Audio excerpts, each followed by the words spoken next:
சாதாரணமா மற்ற மனிதர்களோட வெளி உலகத்தை காண முடியாது. அப்படிப்பட்ட சிறையிருப்பு. யோபுவும் அப்படிப்பட்ட சிறையிருப்புல தான் இருந்தான் இல்லையா?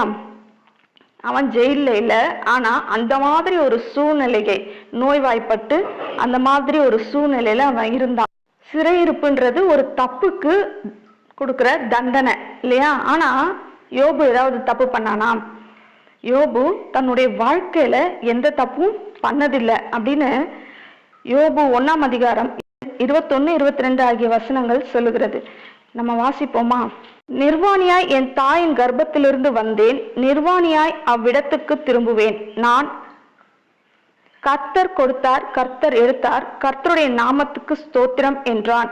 இவை எல்லாவற்றிலும் யோபு பாவம் செய்யவும் இல்லை, தேவனை பற்றி குறை சொல்லவும் இல்லை.